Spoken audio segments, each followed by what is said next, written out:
బట్టతలతో వరి అవుతున్నారా? Don't worry. Keha skin and hair clinic లో మోస్ట్ అడ్వాన్స్డ్ FUE టెక్నాలజీతో మీ బట్టతలకి శాశ్వత పరిష్కారం. మనలో చాలా మంది మోకాళ్ళ నొప్పులతో బాధపడుతూ ఉంటాము. ఒక సర్టెన్ ఏజ్, ఒక సర్టెన్ టైం అంటే ఎక్కువ సివియారిటీ అయిపోయిన తర్వాత కింద కూర్చుంటాకు ఉండదు. ఎక్సర్సైజ్ చేద్దామన్నా, వాకింగ్ చేద్దామన్నా లిమిటేషన్స్ చేయలేకపోతూ ఉంటాం. అలాంటి వాళ్ళ కోసం, ఏజ్డ్ ఉన్న వాళ్ళ కోసం, అలాగే నీ సర్జరీస్ ఏమైనా అయిన వాళ్ళకి, ఎక్కువ వాక్ చేయలేం, మూమెంట్ ఇవ్వలేం అనుకున్న వాళ్ళకి ఈ రోజు మనం ఈ ఎపిసోడ్లో చాలా సింపుల్గా బెడ్ మీద కూర్చుని కూడా మోకాళ్ళ స్ట్రెంథనింగ్ కోసం ఏ ఎక్సర్సైజ్ చేయాలో చూద్దాం. నమస్తే, నేను మీ Hima, advance yoga trainer and nutritionist. Welcome to Suman TV. ఈరోజు మనం మోకాళ్ళ నొప్పుల కోసం చాలా సింపుల్గా బెడ్ మీద కూర్చుని ఎంత సింపుల్గా ఎక్సర్సైజ్ చేయాలో చూద్దాం. దానికోసం మీకు కావాల్సింది ఒక టవల్ అండ్ పిల్లో. ఒక టవల్ అంటే ఏ టవల్ అని కాదు, ఏదైనా ఒక క్లాత్తో ఫింగర్స్ ఎక్సర్సైజ్ చేసి నీ స్ట్రెంథనింగ్ చేసుకుంటాం. అలానే ఒక పిల్లో కానీ, ఏదైనా కుషన్ కానీ, ఏదైనా కూడా మోకాల కింద పెట్టుకొని చేయొచ్చు. ఫస్ట్ ఎక్సర్సైజ్ ఎలా చేయాలో చూద్దాం. నీ ఎక్సర్సైజ్ చేస్తాకి మనకు ఒక పిల్లో కావాలి. దానికి ముందు మనం ఫస్ట్ వార్మప్ చేసుకుందాం. ఏ ఎక్సర్సైజ్ అయినా సరే ఫస్ట్ చేసే ముందు వార్మప్స్ అనేది ఇంపార్టెంట్.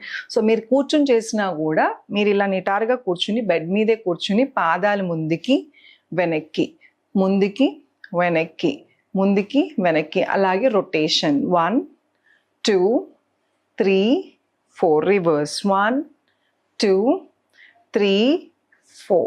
ఇలా స్ట్రెచెస్ చేసుకున్న తర్వాత మోకాల్ని గట్టిగా బిగించి టైటన్ రిలీజ్, టైటన్ రిలీజ్. నేను ఇదివరకు ఎపిసోడ్స్లో కూడా చెప్పాను, ఏదైనా డ్యామేజ్ అయితే నీ చుట్టూ ఉన్న భాగాన్ని, మజిల్ని స్ట్రెంథనింగ్ చేయటం వలన ఇది గ్రిప్ ఇస్తుంది అనమాట.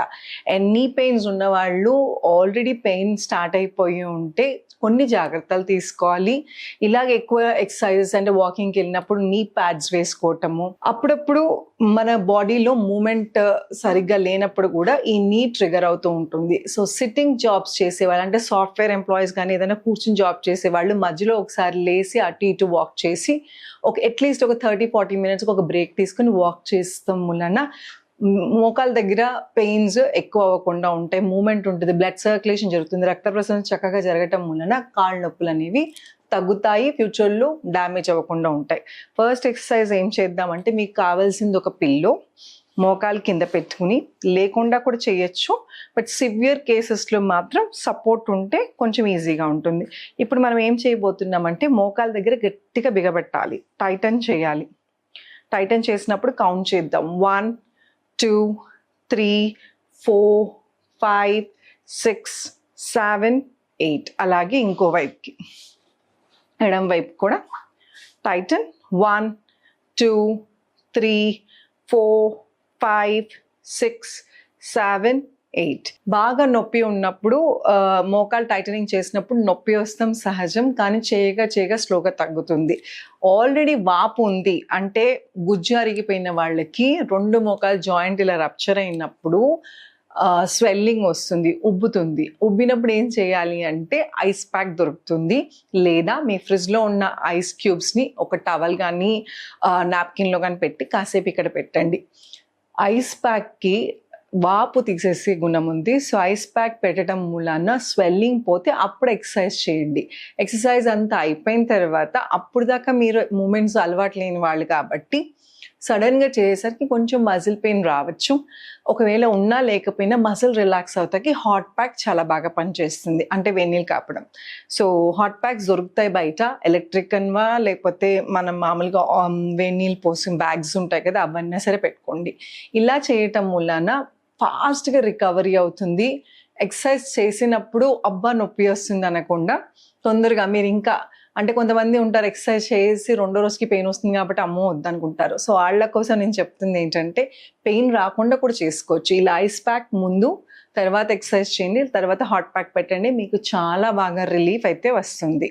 2వ ఎక్సర్సైజ్ ఇది ఏంటంటే, మోకాళ్ళ నొప్పులు ఒకటే కాదు, పెరిఫెరల్ న్యూరోపతి అని డయాబెటీస్, షుగర్ ఉన్న వాళ్ళకి ఫస్ట్ ఎఫెక్ట్ అయ్యేది పాదాలు అనమాట. పాదాల దగ్గర సెన్సేషన్ పోవటము, అంటే మనకి తెలియకుండా కొంతమందికి నల్లగా అయిపోతే వేళ్ళు. సో బ్లడ్ పంపింగ్ పాదాలకు అనేది చాలా చాలా ఇంపార్టెంట్. డయాబెటీస్ ఉన్నా లేకపోయినా కూడా మన బొడవంతా పడేది మన మోకాల మీద, పాదాల మీద, అందుకే తొందరగా ఎఫెక్ట్ అవుతాయి. ఒక సర్టెన్ ఏజ్ తర్వాత బాడీ గ్రోత్ ఆగిపోయిన తర్వాత బోన్స్ అవి తర్వాత మనం వెయిట్ పెరుగుతూనే ఉంటాం. ఆ ఎక్స్ట్రా వెయిట్ అంతా కూడా దీని మీద పట్టడం వలన మోకాలు తొందరగా డ్యామేజ్ అవటం, పాదాలు డ్యామేజ్ అవటం జరుగుతుంది. సో వెయిట్ మెయింటెనెన్స్ చేస్తూ ఈ ఎక్సర్సైజ్ చేయటం వలన పాదాలు ఎఫెక్ట్ అవ్వవు. సో మీ ఇంట్లో ఎవరైనా సరే డయాబెటీస్ పేషెంట్స్ ఉంటే వాళ్ళకి ఖచ్చితంగా ఎక్సర్సైజ్ చేయించండి. సో పాదాల నొప్పులు ఉన్న వాళ్ళు ఇలా వేళ్లతో టవల్ని మీ దగ్గరికి లాక్కోండి. దగ్గరికి లాక్కుంటాకి కొంచెం కష్టంగా ఉంటుంది, బట్ స్లోగా ఇంక్రీజ్ చేసుకుంటా వెళ్ళచ్చు. ఇలా మొత్తం అయిపోయిన తర్వాత మళ్ళీ స్ప్రెడ్ చేసుకుని మళ్ళీ రిపీట్ చేసుకోండి. స్లోగా, కొంచెం స్లోగా చేసుకోండి, టైం పడుతుంది. బట్ ఇనీషియల్గా ఆల్రెడీ పెయిన్స్ ఉన్న వాళ్ళకి కొంచెం పెయిన్ వస్తుంది, బట్ ఇందాక చెప్పినట్టు హాట్ ప్యాక్ పెడితే రిలీఫ్ అవుతుంది. ఆర్ వేడి నీళ్ళలో కాసేపు పాదాలు పెట్టుకోండి. మీకు పాదాలతో అర్థం కాలేదు ఏం చేశాను అనేది, చేత్తో చూసి చూపిస్తున్నా. మనం ఇలా చేయలాగ పెట్టి ఇలాగ టవల్ని ఎలాగ వేళ్లతో ఎలా దగ్గర లాగుతామో ఇదే సేమ్ మనం పాదాలతో చేసామన్నమాట ఇందాక. సో పాదాలతో చేస్తాకి చేతులంత ఈజీగా ఉండదు. సో అలా చేయటం వలన మంచి ఎక్సర్సైజ్ అవుతుంది పాదాలకి, అలాగే మోకాలు స్ట్రెంథనింగ్ కూడా అవుతాయి. సో ఈ ఎక్సర్సైజ్ డయాబెటీస్ అనే కాదు, యాంకిల్ పెయిన్ అనే కాదు, వెరికోస్ వెయిన్స్, నీ పెయిన్స్ ఏమున్నా కూడా, ఆర్థరైటిస్ ప్రాబ్లం ఉన్న వాళ్ళకి, ఇవన్నీ లేకపోయినా కూడా పాదాల స్ట్రెంథనింగ్ అనేది అందరికీ చాలా చాలా ఇంపార్టెంట్. ఎందుకంటే బాడీలో మొత్తం వెయిట్ మన పాదాల మీద పడుతుంది. అసలు మనం ఎక్కువసేపు నుంచోవాలన్నా, వాక్ చేయాలన్నా పాదాలు స్ట్రెంథనింగ్, పాదాలు యాక్టివ్గా అంటే బ్లడ్ పంపింగ్ సరిగా జరగటం అనేది చాలా చాలా ఇంపార్టెంట్. అండ్ పాదాలు ఎప్పుడైతే రిలాక్స్గా ఉంటాయో ఆటోమేటిక్గా మన బాడీ కూడా రిలాక్స్గా ఉంటుంది. సో అందుకోసమని ఈ ఫీట్ ఎక్సర్సైజెస్, ఇందాక పిల్లో ఎక్సర్సైజెస్, ఈ రెండు చేసుకోవటం వలన మీకు నీ స్ట్రెంథనింగ్ అలానే పాదాలకు కూడా మంచి ఎక్సర్సైజ్ అవుతుంది. దీంతో పాటు ఇంకొక ఎక్సర్సైజ్ ఉంది, ఇది కూడా మోకాలు నొప్పులు తగ్గటానికి అలాగే మోకాలు స్ట్రెంథనింగ్ అవ్వటానికి. దీనికోసం కూడా టవల్ కానీ, చున్నీ కానీ, ఏదైనా బ్యాండ్ ఉంటే బ్యాండ్ కానీ తీసుకోవచ్చు. సో ఇదేం చేస్తామంటే ఇలా రోల్ చేసి కుడివైపు కాలుకి వేసుకుని వేళ్ళని మీ వైపు లాక్కోవాలి. ఎంతవరకు వీలైతే అంత, మీరు వంగద్దు, మీ వేళ్ళని మాత్రమే ముందుకు లాక్కోవాలి. ఇలా చేసినప్పుడు మీ కాఫ్ మజిల్ దగ్గర కొంచెం లాగినట్టు ఉంటుంది, పెయిన్ వస్తుంది, బట్ ఇది మజిల్ స్ట్రెంథనింగ్ అవుతుంది. అలానే మోకాళ్ళ దగ్గర కూడా మీకు తెలుస్తుంది. నేను ఇందాక చెప్పినట్టు ఏదైనా పెయిన్ ఉంటే ఆ భాగాన్ని చుట్టూ ఉన్న భాగం అంటే మీ కాఫ్ మసిల్స్, మీ హ్యామ్స్ట్రింగ్ మసిల్స్, క్వాడ్రిసెప్ మసిల్స్, ఈ కింద భాగాన్ని హ్యామ్స్ట్రింగ్స్ అంటారు, ఇది క్వాడ్రిసెప్ మసిల్ అంటారు, ఇదేమో కాఫ్ మసిల్. ఇవన్నీ స్ట్రెంథనింగ్ చేస్తే మన మోకాలకి గ్రిప్ ఇస్తుంది. రెండు కాలు యూజ్ చేసేటప్పుడు మోకాల మీద ఎక్కువ ప్రెషర్ పడకుండా మజిల్ స్ట్రెంగ్త్గా ఉంటే ఆ మొత్తం టోటల్గా వెయిట్ డివైడ్ అయ్యి ఉంటుంది అనమాట. సో అందుకోసమని నీ ప్యాడ్స్ వేసుకోండి, ఈ ఎక్సర్సైజెస్ చేయండి.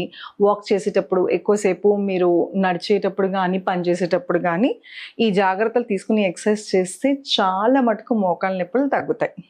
ఇంకొక కాలు ఎంతవరకు వీలైతే అంతవరకు లాగ్.